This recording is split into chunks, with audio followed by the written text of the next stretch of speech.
जज बशीर जो हैं एहतसाब अदालत के जज हैं, उनके ऊपर फायरिंग हुई है। उनको कोई नुकसान तो नहीं पहुंचा, पर आई थिंक वाकया होता है अराउंड 6:30 और उससे पहले आप इस्लामाबाद में अगर कोई रहने वाले हैं और जिस रोड के ऊपर ये हादसा हुआ है, आप बताएंगे कि वहां पर 2 बड़े कंटेनर लगाकर रोड ब्लॉक थी। वहां पुलिस की बहुत ही ज्यादा हैवी नफरी वहां पर ऑलरेडी मौजूद थी। गाड़ियों को रुकने नहीं दिया जा रहा था। इतनी हाई अलर्ट और सिक्योरिटी होने के बावजूद भी अगर जज बशीर की गाड़ी के ऊपर फायरिंग होती है तो शक व शुबहात के जो है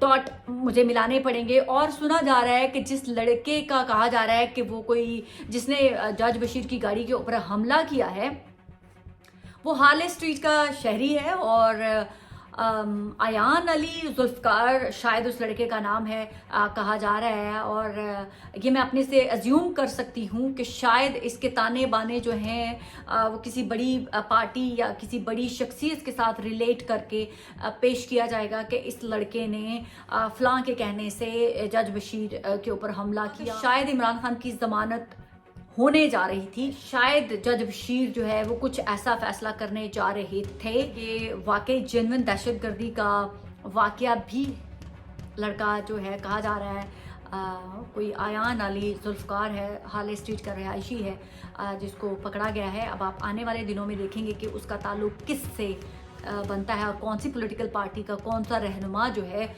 इस इंसिडेंट के सूरत में शिकंजे में लिया जाता है, ये मैं आप लोगों पर छोड़ती हूँ। पाकिस्तान के अंदर जो इस वक्त हो रहा है, पीटीआई के जो लोग हैं वो अपने नॉमिनीज पेपर जो हैं इलेक्शन के जो पार्टिसिपेट करने के वो कराने के लिए जमा जाते हैं, तो उनको वहीं पुलिस धर लेती है या उनसे उनके फॉर्म छीन लिए जाते हैं। लोग जो हैं वो पकड़ धकड़ से बच सकते हैं। जो लोग रूपोश हैं उनको भी फिजिकली जाकर पेपर जमा करवाने की ज़रूरत नहीं है, वो ऑनलाइन फॉर्म फिल कर सकते हैं और दैट्स इट। उम्मीदवार डिक्लेयर हो जाएंगे और उसके बाद जो है 22 के बाद जो प्रोसीजर है, अगर आपको आपकी पार्टी टिकट दे देती है तो वो आप इलेक्शन कमीशन को बताना आपका फ़र्ज़ होगा कि मैं इस निशान के आर्मी चीफ का अमेरिका के अंदर बहुत ही ज़्यादा सक्सेसफुल दौरा रहा है। कहा जा रहा है कि जनरल परवेज़ मुशर्रफ के बाद वहाँ की जो थिंक टैंक है और मीडिया के साथ इंटरेक्शन, जनरल परवेज़ मुशर्रफ के बाद जनरल आसिम मुनीर जो पाकिस्तान के आर्मी चीफ हैं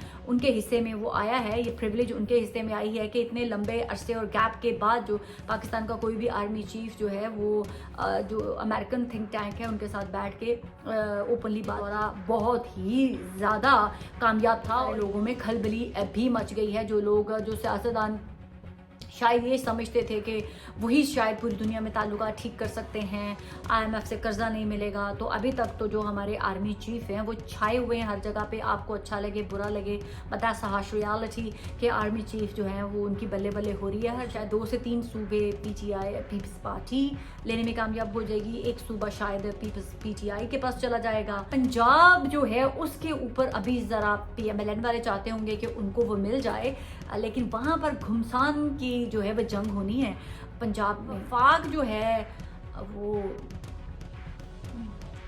जो वो चाहेंगे उसी के सर जो है वो वज़ारत उस्मा की फाख्ता बैठेगा साहब को। अगर अगर अगर किस्मत की देवी मेहरबान हो जाती है और अगर उनको जैसे अभी तक मेहरबान हो रही है और अगर उन पर मेहरबान हो जाती है तो मियाँ साहब अगर वज़ारत उस्मा पर बैठ भी जाते हैं तो 2024 में ही उनका हाथ दोबारा उन्होंने बेलने के अंदर दे देना अपना और उनके लिए ट्रबल हो जानी है। तो उसके बाद मुझे नहीं लगता कि मियाँ साहब आपका अगर एटीट्यूड ठीक रहा तो फिलहाल ये क्वेश्चन मार्क है। नहीं जा रहे हैं नहीं जा रहे, ये तो मेरा रब जानता है, हम कुछ नहीं जानते। तो आप कहते थे कि जी इमरान खान के कैंडिडेट ही नहीं मिलने हैं, उसको उम्मीदवार ही नहीं मिलने हैं। अब वो एक आम नॉर्मल सा कोई शख्स जाता है पेपर जमा करवाने के लिए और उसको भी पकड़ लिया जाता है।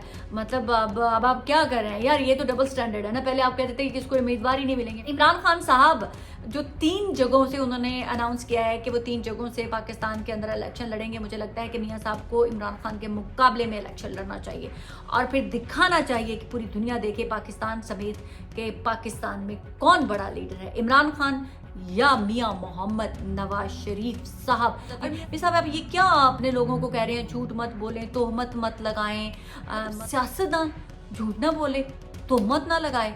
मियाँ साहब अगर ये दोनों ही निकाल दिए गए तो पाकिस्तान में तो सियासतदान गन्ने की रेडी बेचेंगे, मतलब क्या करेंगे? झूठ ही तो बोलना होता है पाकिस्तान के सियासतदानों ने, झूठ और तोहमत ही तो लगा के कंपेन करनी होती है। तो आपने तो उसी पे पाबंदी लगा दी। पाकिस्तान जिंदाबाद।